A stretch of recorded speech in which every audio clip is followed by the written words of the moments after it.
Over the past few weeks in the worlds of college and pro football, we've seen a lot in terms of coaching changes, including some iconic coaches leaving positions that they held for quite some time. CBS Sports Radio columnist Jack Stern, he wrote a recent column about these changes and some trends in coaching that actually may be starting. And now we're going to talk to Jack. Jack, how are you doing?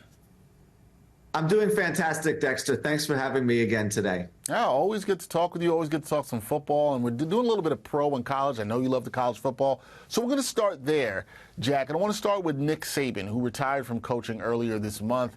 Saban obviously had a very successful coaching career with Alabama, 6 national championships in 17 seasons.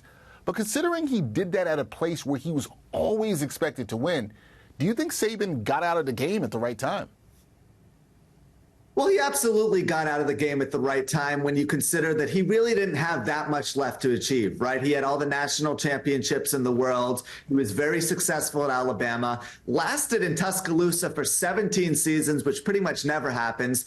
And also, although he didn't go out on top, he went out on a high note. This was probably one of the worst Alabama teams that he's ever coached, yet he somehow got them to the college football playoff where they were a quarter away from beating Michigan in the Rose Bowl. At 72 years old, it's time for someone like Nick Saban to finally get to enjoy his life, to settle down, to maybe play an administrative role in the college football world where he regulates NIL deals. And given the changes that had taken place, be it NIL, the transfer portal, he just didn't have the same fire that he had at one point in time when it came to recruiting kids, when it came to showing his emotions on the sideline.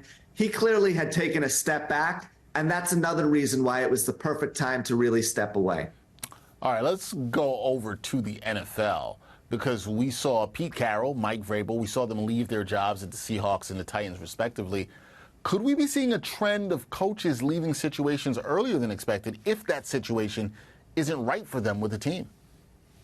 You know, I think one of the things that kind of expedited that trend is the fact that coaches and people in front offices are realizing that if you don't put someone in a position where they can succeed immediately or within the first couple of years, they're going to get pushed out of a head coaching job, and chances are they're never going to get another opportunity. So if you're with a really bad organization that's not positioning you for success, and I'm talking about the Carolina Panthers, the Jets come to mind as well with Robert Saleh, you're not going to look very good. So if a head coach is with an organization where they feel they're not being supported and they're not able to get the most out of the roster, they're going to look to leave. That's exactly what happened with Mike Vrabel in Tennessee, right? He did a really nice job breathing second life into Ryan Tannehill's career in the early going, but as time went along and the roster aged, he just didn't have players that were as good. I don't think any of us are questioning whether or not Mike Vrabel is a good head coach. He's as good as they come in the league. He had a couple of really nice signature wins early on in his career. I'm thinking about the AFC Championship game victory over New England that knocked Tom Brady out of the game entirely, at least with New England.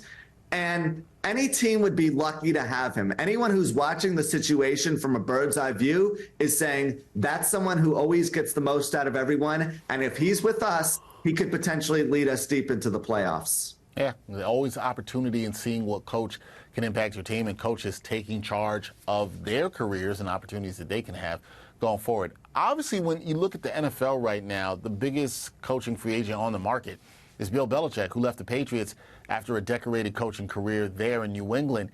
Is there a current NFL situation that you think is right for Belichick in 2024?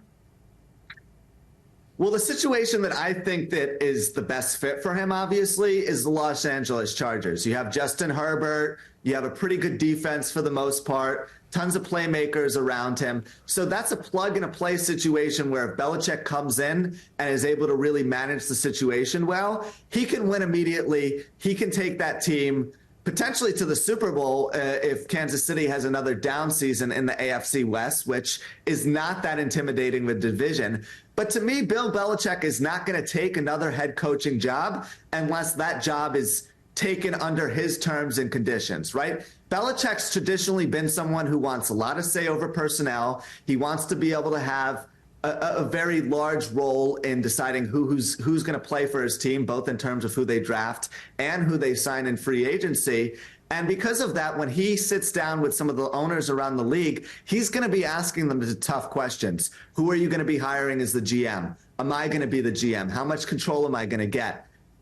The only team that I really feel is going to allow him to be the CEO is the Atlanta Falcons, where Arthur Blank seems like he needs to make a splash and get that hire right. I don't necessarily think that bringing in someone like Bill Belichick without a proven quarterback is a recipe for success. But hey, what do I know?